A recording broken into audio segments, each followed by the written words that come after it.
penyakit yang ditularkan oleh nyamuk. Serem ya? Iya, demam berdarah, kaki gajah, ya, kemudian chikungunya.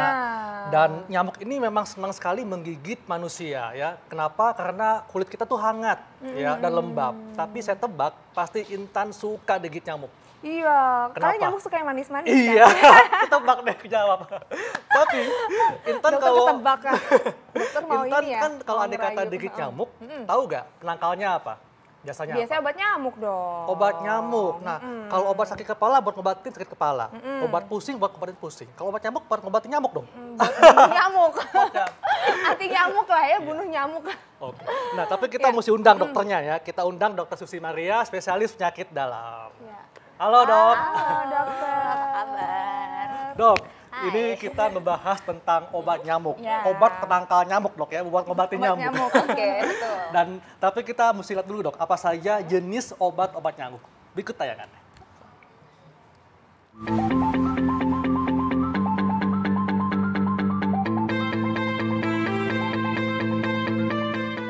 Siapa sih yang tidak merasa terganggu dengan kehadiran nyamuk? Serangga kecil berwarna hitam ini suka terbang di sekitar badan manusia untuk menghisap darah. Selain bunyinya yang berisik dan rasa gatal akibat gigitannya, nyamuk juga berbahaya karena dapat menularkan penyakit seperti kaki gajah, malaria, hingga demam berdarah. Obat nyamuk pun kemudian menjadi solusi untuk menangkal kehadiran serangga tersebut. Ada beberapa jenis obat nyamuk yang dapat kita temui di pasaran. Obat nyamuk bakar adalah salah satu jenis yang paling murah. Bentuknya khas, seperti lingkaran dan mudah digunakan, cukup Anda bakar. Berikutnya ada obat nyamuk semprot yang umumnya dikemas dalam botol aluminium aerosol.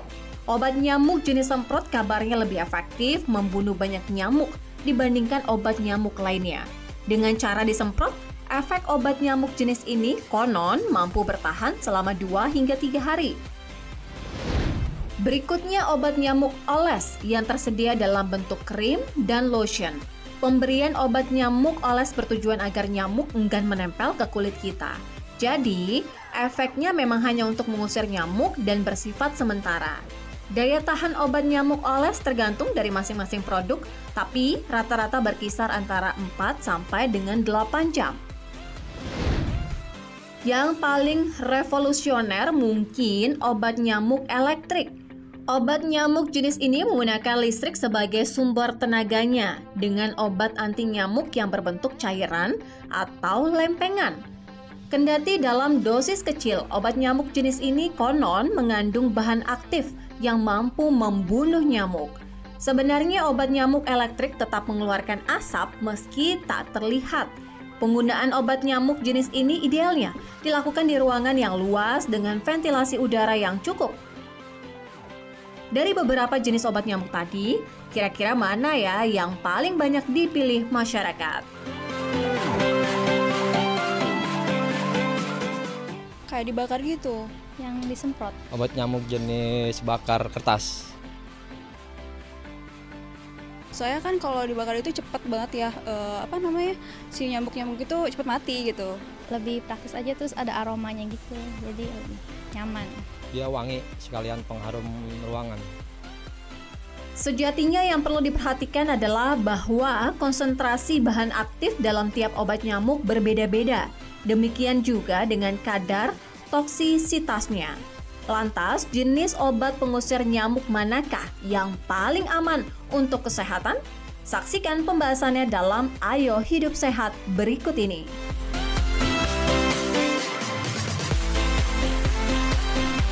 Kalau di rumah tuh aku biasanya dilarang sama mama papa pakai obat nyamuk yang bakar, Dok. Katanya bisa bikin sesak napas. Betul. Ya. Iya. Ya, jadi memang itu kalau yang dibakar dia akan menghasilkan asap sama serbuknya itu sangat membahayakan kesehatan. Oh, gitu. Nah, tapi kan banyak nih, Dok, orang yang pasang obat nyamuk bakar di dalam ruangan tertutup nih dan dibawa sampai tidur sampai pagi. Iya. Nah, ini nggak boleh, Dok, ya berarti ya? Tentu saja itu tidak boleh, itu sangat membahayakan kesehatan. Makanya banyak merek sekarang mereka sudah tidak produksi lagi tuh untuk yang obat nyamuk bakar. Oh, nah Dok, ini tuh Aku penasaran banget ya, ini udah lama banget aku pengen tanyain. Sebenarnya obat nyamuk itu emang bener dok, bisa membunuh nyamuk atau cuma ngusir aja tuh? Mitos atau fakta? Itu fakta. Karena obat nyamuk itu sebenarnya dia tergolong insektisida. Gitu. Jadi dia akan mematikan mikroorganisme yang ditujukan. Jadi bisa saja nyamuk, laler, atau kecoa, itu tergantung masing-masing jenis bahan kimia yang dikandung. Nanti tinggal dibaca aja tuh di kemasannya, dia ditujukan untuk nyamuk atau bisa sampai kecoa juga bisa. Gitu. Dok, dan memang ini kan kalau kita berkaitan dengan pernafasan dok ya, kan obat nyamuk ada yang disemprot. Nah ini obat nyamuk yang disemprot ini yang terhirup, ini bisa mengganggu pernafasan. Ini fakta atau mitos dok? Itu fakta. Tentu saja kalau kita terpapar dengan obat nyamuk semprot, dalam jangka waktu singkat kita bisa mengalami efek samping, misalnya iritasi saluran napas. Jadi kita bisa merasakan sesak, batuk, napasnya nggak enak gitu ya. Tapi kalau paparan jangka panjang itu juga bisa ada dampaknya ke kesehatan.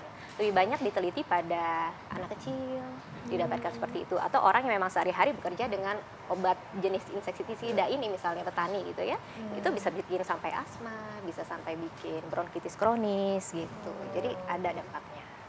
Ya, jadi, tapi meskipun kalau kita nyemprotnya ini kan mungkin nggak langsung tidur ya, mungkin nyemprotnya 2 jam sebelum tidur, tetap ada endapannya atau gimana nih dok? Iya betul, jadi sebenarnya saya juga kurang jelas tuh patokan 2 jam itu tuh asalnya dari mana.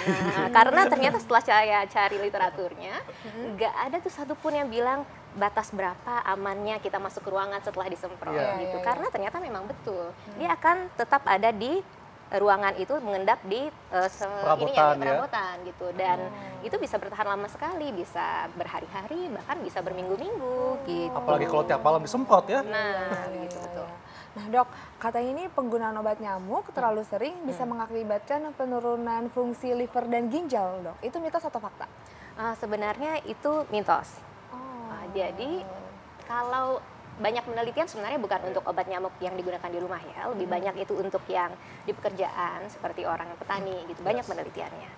Diteliti memang kalau setelah terpapar beberapa hari kemudian itu memang terjadi gangguan di hasil laboratorium untuk fungsi hati, fungsi ginjal, tapi itu nggak menetap lama gitu. Dan kalau diikutin ternyata nggak ada peningkatan risiko orang yang menjadi penyakit gagal ginjal atau jadi kanker hati, itu enggak gitu. Tapi tetap kita harus waspada gitu ya. Dok, nah katanya kalau obat nyamuk kita cuci dulu nih pakai sabun dan air. Kalau kena di tangan misalnya nih kita cuci dulu pakai sabun dan air, itu bisa menghilangkan efek samping ya dok? Itu mitos atau fakta? Itu fakta gitu. Jadi memang itu hal yang dianjurkan gitu pada penggunaan jenis insektisida ini, bahwa setelah terkontak sama kita harus segera cuci tangan dengan sabun gitu. Itu betul. Tapi meskipun demikian ternyata itu tidak 100% juga menghilangkan yang kandungan yang sudah terkena di kulit kita. Itu kemampuan bersihkannya sekitar 40-80%, tetap masih ada tersisa. Tapi itu adalah tindakan yang memang harus dilakukan, cuci tangan dengan sabun dan air ya. Jadi paling tidak bisa meminimalkan efek sampingnya ya. Betul. Nah dok, kalau seandainya nih kita punya anak, terus punya bayi, kan biasanya kan mereka nggak mau banget untuk digigit nyamuk. Nah itu baiknya bagaimana dok? Apakah disemprot ataukah pakai yang elektrik? Kan sekarang udah ada tuh yang elektrik, ataukah yang dioles? Apa nih dok, saran dari dokter yang terbaik gimana? Sebenarnya pada prinsipnya kalau dia tergolong obat nyamuk, apapun bentuknya, semprot, mau yang bakar ataupun elektrik, sebenarnya kandungan zat kimianya sama-sama insektisida. Cuma cara penyampaiannya ke lingkungan kan berbeda gitu ya. Jadi kalau kita ingin menghindari dampak kesehatan dari obat nyamuk itu, sebenarnya beralihlah ke cara alami gitu. Jadi kawat nyamuk di rumah itu sebenarnya sangat penting. Orang sekarang kan udah banyak yang meninggalkannya ya. Kemudian kalau sekarang saya rasa udah nggak ada yang tidur pakai kelambu tuh ya. Padahal kelambu itu dulu sangat membantu dok ya. Dok, ini juga mungkin Intan juga pernah dengar Intan ya. Itu dok, jadi yang aman buat bayi jadi dipakein gelang. Katanya gelang ini anti nyamuk. Ini gimana nih dok? Sebenarnya yang kalau nyamuk itu, kalau cara kita menangkal nyamuk, apakah itu menggunakan wewangian yang memang tidak disukai nyamuk, sebenarnya itu prinsipnya gitu. Makanya tadi banyak sudah ditampilkan tumbuhan-tumbuhan gitu ya. Atau cara lain sebenarnya juga aman, bukan yang gelang sih, tapi yang narik nyamuk seperti yang suka ada di restoran gitu. Oh, yang lampu-lampu warna biru itu ya? Atau di rumah juga ada jenisnya lampu seperti UV itu. ya? Sebenarnya lebih ke alat yang dia memancarkan CO2, karena si nyamuk kan suka tuh CO2 karena dikeluarkan dari napasnya kita, jadi datang deh ke sana. Perangkap nyamuk gitu, itu lebih aman. Oh gitu. Dan nah mungkin Intan juga yang lain juga pernah merasakan dok ya, kalau misalnya habis semprot obat nyamuk ya, terus masuk ke ruangan itu pasti sakit tenggorokannya. Ini fakta atau mitos dok? Bisa bikin sakit tenggorokan? Iya, itu aku pernah tuh masuk ke ruangan terus masih bau obat nyamuk gitu kan. Terus kayak batuk-batuk gitu dok, itu bener ya? Itu fakta gitu, karena dia memang bisa mengiritasi secara lokal di selaput lendir saluran napas kita. Jadi kalau kenanya dari ini tenggorokan ya memang bisa muncul gejala seperti sakit tenggorokan, batuk-batuk, sesek gitu. Betul itu. Intan kan tadi bilangnya kalau di rumah nggak pakai obat semprot ya. Apa karena ada bakat alergi nih Intan nih? Iya, itu bisa menimbulkan alergi nggak sih dok ya? Memang itu, ini pertanyaan fakta mitos ya? Iya. Itu fakta gitu. Jadi tapi perlu diingat bahwa alergi itu memang hanya terjadi pada orang yang sensitif. Tidak semua orang kemudian terkena dengan obat nyamuk dia menjadi alergi, tapi betul dia bisa menimbulkan alergi pada orang yang sensitif. Jadi bagi mereka yang memang ada asma sebaiknya dihindari ya kepajian obat semprot nyamuk ya. Terus alternatifnya apa dok?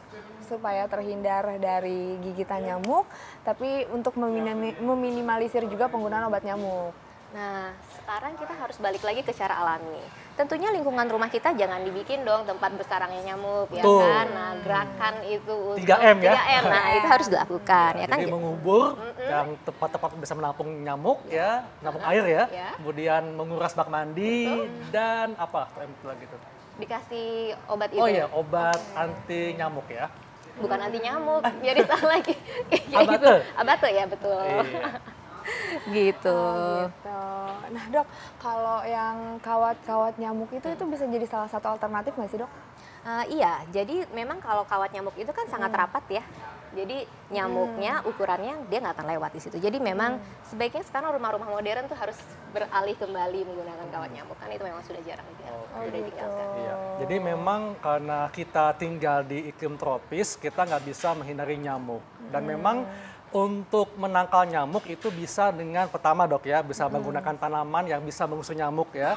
Kemudian penggunaan kelambu mungkin masih bisa kembali dilakukan dok ya. Dan pemakaian kawat nyamuk di rumah ya, buat menghadang ventilasi nih ya. Dok, kalau gitu apa dok tips bagi masyarakat supaya terhindar dari nyamuk dan mungkin bijaksana nih menggunakan obat penangkal nyamuk? Oke, tadi Dr. Haikal sudah sampaikan bahwa untuk menghindari gigitan nyamuk, pertama lingkungan kita juga harus kita jaga dulu. Kemudian utamakanlah cara mekanik, tadi banyak tuh caranya. Menggunakan kawat nyamuk, kemudian lingkungannya boleh ditanami, itu berarti cara kimiawi alami ya, bau-baunya. Kemudian kalau masih mau, ya pakai kelambu, kemudian pakai yang lengan panjang. Kalau bisa, jika kalaupun masih ingin menggunakan yang obat nyamuk yang kimia, selalu baca petunjuk penggunaannya. Selalu di kemasan itu ada petunjuknya cara penggunaan yang aman. Dan jangan digunakan langsung disemprot-semprot ke udara. Kalau bisa tembaki langsung ke nyamuknya supaya nanti nggak mengendap di furniture kita. Kalau dari dokter tuh ada saran tersendiri nggak sih untuk misalnya penggunaan penyemprotan nyemprot nyamuk, obat nyamuk maksud saya, itu misalnya dalam seminggu oke lah maksimal berapa kali gitu. Ada nggak saran dari dokter? Itu sebenarnya belum ada penelitiannya gitu. Jadi karena memang kalau kita sudah semprotin dan sudah mengendap, dia tidak ada efektivitasnya lagi untuk membunuh nyamuk yang sedang terbang gitu. Jadi minimalkanlah penggunaan obat nyamuk semprot tersebut. Kalau fogging gimana dok? Itu efektif nggak sih sebenarnya? Kalau fogging dok, kan satu RT di fogging nih. Nah ini gimana dok dampaknya? Ya, fogging itu sebenarnya berarti pengendalian nyamuk di lingkungan ya. Itu ada penelitiannya, memang dampak kesehatannya masih bisa ditoleransi lah gitu. Masih minimal dok ya? Masih minimal dan cukup efektif untuk menangkal. Jadi nggak masalah dok ya untuk fogging ya? Baik dokter, terima kasih penjelasannya. Pokoknya pemirsa, jaga kesehatan dan kebersihan lingkungan masing-masing supaya terhindar dari gigitan nyamuk. Intan, wah nggak terasa 1 jam ya kita sudah membahas semua hal ini dan saatnya kita pamit. Dan bagi Anda bisa baca resumenya di laman viva.co.id. Dan saya Dr. Haikal. Saya Intan Salmadina. Indonesia, ayo hidup sehat.